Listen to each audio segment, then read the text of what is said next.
Today, a potential new chief of UPD, Oktoberfest at UNF, and a disbanded police department. That's all coming up right here on Spinnaker News.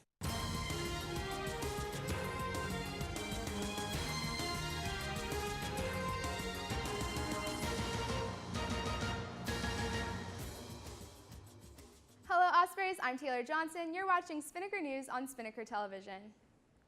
A job offer has been extended to Francis McCassie to become the next chief of the University of North Florida Police Department. McCassie worked with the Jacksonville Sheriff's Office for 32 years until his retirement in 2011. Since then, he's been working as Director of Emergency and Security Training at FSCJ and Board Treasurer at the Jacksonville Aviation Authority. A search committee narrowed over 100 applicants down to just 8. According to the search committee chair, Associate Vice President Everett Malcolm, Mauricio Gonzalez, and UNF President John Delaney considered the applicants. They brought McCassie to campus for a Q&A information session with the police department and later expressed that despite concerns from officers, the university was very pleased with how he handled the session. They offered him the job the next morning. If all goes as planned, the university could see a new police chief as early as October 27th. UNF has had a long-standing tradition of celebrating Oktoberfest. October 18th marks the annual Ozzie's Oktoberfest for 2014. This involves a night of eating, drinking, and live music in the Coxwell Amphitheater at the Student Union from 7 to 9 p.m. The event will be catered with various food and drinking venues. All will be free to UNF students. Those who sample the beers offered must be 21 years old. Students need to present a valid UNF ID and can bring one guest. The City Council of a tiny North Florida town known as one of the nation's worst speed traps has voted to break up its small police force. According to CBS News, the Waldo City Council recently voted 4-1 to eliminate the department.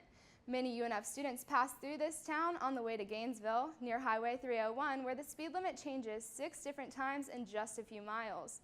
Drivers enter the city at 65 miles per hour. It drops to 55, 45, and finally 35. 5 of the Waldo officers revolted, saying they were forced to meet an illegal ticket quota.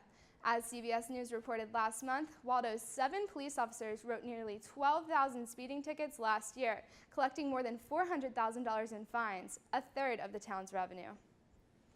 All right, Ospreys, it's time to check out what's going on with the weather. Let's toss it over to Alex Krotz.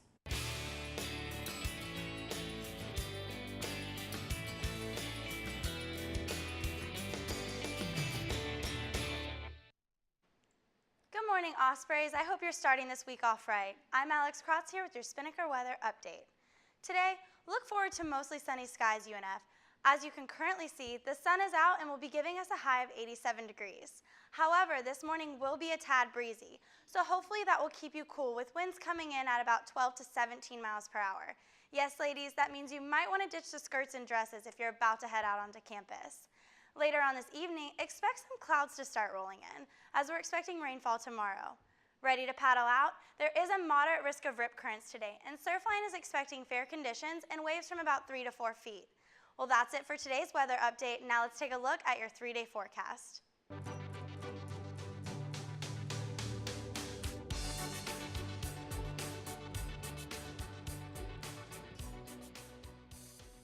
Alex, and now to see what happened with our sports this weekend, let's hand it over to Brandon Thigpen.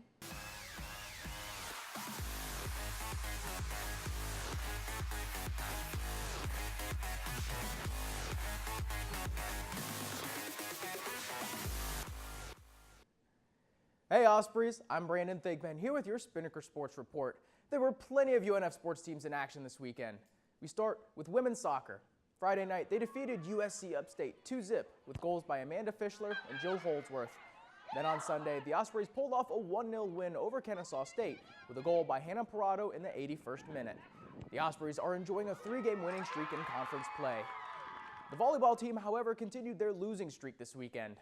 The Ospreys lost both 5-set matches against their heated conference rivals, Northern Kentucky and Lipscomb. Their record drops to 5-14. Finally, the men's soccer team traveled to Spartanburg, South Carolina for a shootout win against USC Upstate 3-0. Their record improves to 5-4. That's it for sports today. Taylor, back to you. Thanks, Brandon. Well, that's all the time we have for you today on Spinnaker News. But for more on the stories reported today and other stories, you can check out unfspinnaker.com.